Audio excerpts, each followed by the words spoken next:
Bismillahirrahmanirrahim. Assalamualaikum warahmatullahi wabarakatuh. Gimana kabarnya teman-teman hari ini? Semoga semuanya selalu sehat. Baik, kita kembali lagi ke pembelajaran kita. Untuk pembelajaran pada video kali ini kita akan belajar tema 8 subtema 1 tentang lingkungan tempat tinggalku. Sebelum kita mulai belajar, kita doa terlebih dahulu ya. Silahkan kalian berdoa mulai. Selesai? Sudah kalian buka buku tema kalian, tema 8. Kalian buka subtema yang pertama, lingkungan tempat tinggalku. Ya, ini adalah sebuah gambar menggambarkan tentang suasana di pedesaan tempat kita tinggal. Apa itu tempat tinggal? Tempat tinggal adalah tempat manusia menetap untuk berteduh dari keadaan alam, serta tempat melaksanakan hak dan kewajibannya dalam menjalani hidup. Keadaan alam dari apa ini? Bisa hujan, bisa panas, bisa petir, dan lain sebagainya. Semua yang berkaitan dengan keadaan alam, melaksanakan hak dan kewajibannya. Apa haknya? Haknya apa kita? Hak kita adalah untuk melaksanakan kegiatan sehari-hari. Kewajiban kita apa? Menyembah Allah. Kita beribadah kepada Allah, itu kewajiban setiap manusia. Langsung kita ke pembelajaran yang pertama. Di sini ada sebuah cerita. Ceritanya tentang asal mula Telaga Warna. Kita baca terlebih dahulu. Dahulu kala di Jawa Barat ada raja dan permaisuri yang belum dikaruniai anak. Padahal mereka sudah bertahun-tahun menunggu. Akhirnya raja memutuskan untuk bertapa di hutan. Di sana raja terus berdoa kepada Yang Maha Kuasa. Raja meminta agar segera dikaruniai anak. Doa raja pun terkabul. Permaisuri melahirkan seorang bayi perempuan. Raja dan permaisuri sangat bahagia. Seluruh rakyat juga bersukacita menyambut kelahiran putri raja. Raja dan permaisuri sangat menyayangi putrinya. Mereka juga memanjakannya, serta segala keinginan putrinya pasti dituruti. Tak terasa putri raja telah tumbuh menjadi gadis yang cantik. Hari itu dia berulang tahun yang ke-17. Raja mengadakan pesta besar-besaran. Semua rakyat diundang ke pesta. Raja dan permaisuri telah menyiapkan hadiah istimewa berupa kalung. Kalung terbuat dari untaian permata warna-warni.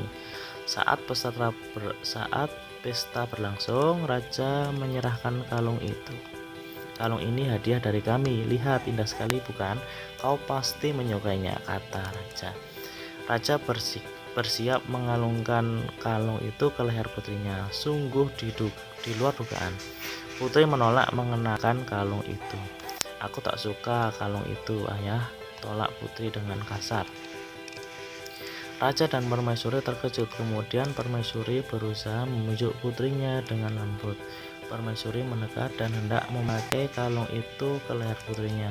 Aku tidak mau. Aku tidak suka kalung itu jelek, teriak putri sambil menepis tangan permaisuri. Tanpa sengaja kalung itu terjatuh. Permata-permatanya tercerai-berai di lantai. Permaisuri sangat sedih. Permaisuri terduduk dan menangis. Tangisan permaisuri menyayat hati. Seluruh rakyat yang hadir turut menangis. Mereka sedih melihat tingkah laku putri yang mereka sayangi.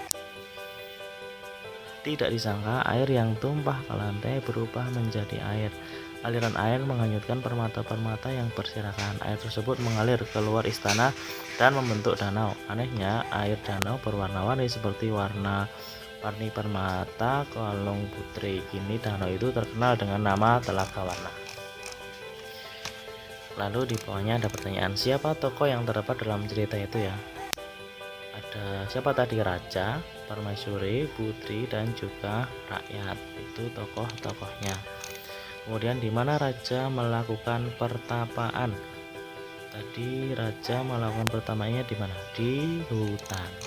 Apa hadiah yang disiapkan raja dan permaisuri untuk ulang tahun putrinya? Apa tadi? Kalung, permata, warna-warni. Mengapa permaisuri bersedih dan menangis? Karena putrinya menolak dengan kasar. Bagaimana sifat putri dalam cerita tersebut? Sifatnya jelek ya, karena dia kasar terhadap orang tua, berani kepada orang tua, kemudian tidak berbakti kepada orang pastinya, karena dia terbiasa dimanja oleh raja dan permaisuri. Oke, langsung kita lanjut lagi. Lah, dari cerita Telaga Warna tadi, cerita tersebut termasuk ke dalam cerita fiksi dan juga cerita fiksi cerita fiksi ya. Cerita fiksi ini apa?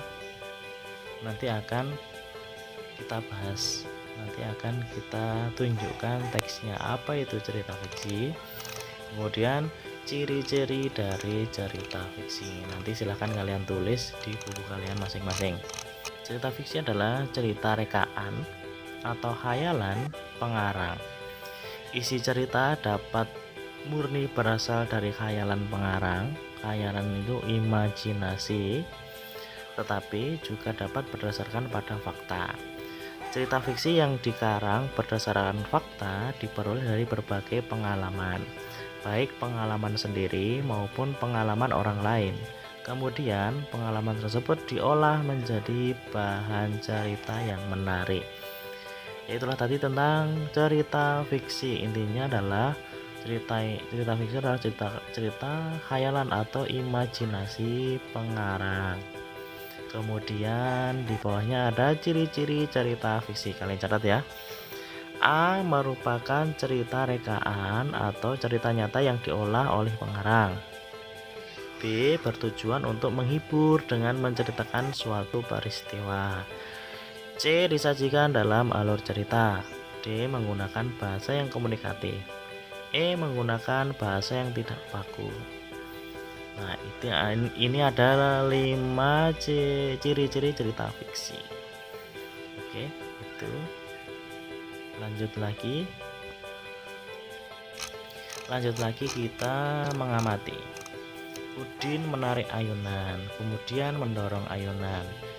Nah, apa yang dimaksud dengan gaya?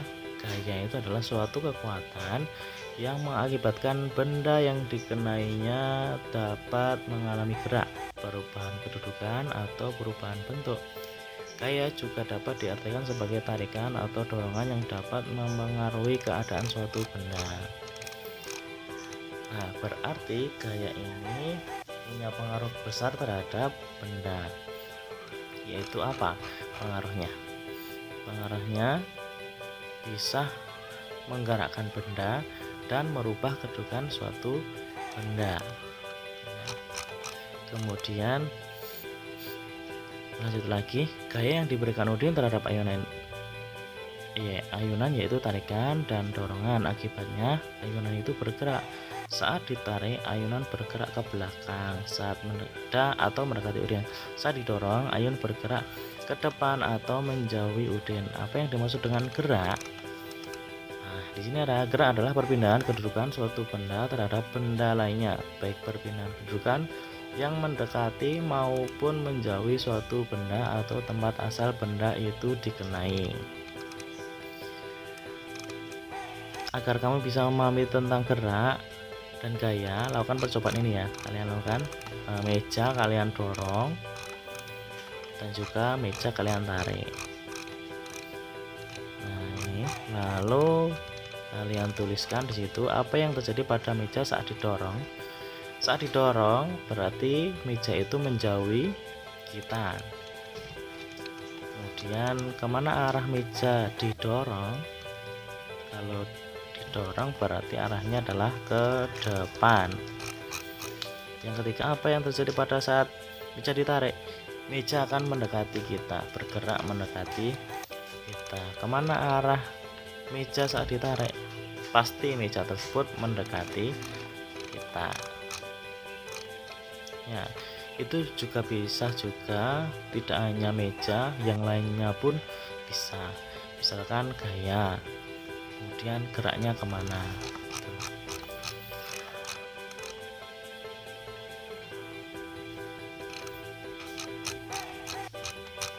Oke, sudah selesai. Berarti pembelajaran 1.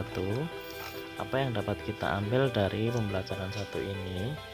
Dalam pembelajaran 1 ini, yang pertama tadi adalah cerita fiksi, kemudian ada gaya. Oke, mungkin itu saja dari pembelajaran 1. Jangan lupa dijawab kuisnya di aplikasi.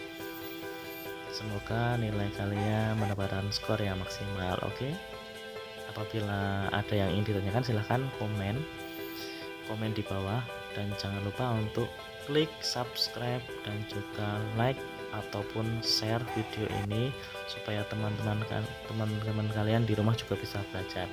Sekian dari Pak Debi, kurang dan lebihnya mohon maaf. Wassalamualaikum warahmatullahi wabarakatuh.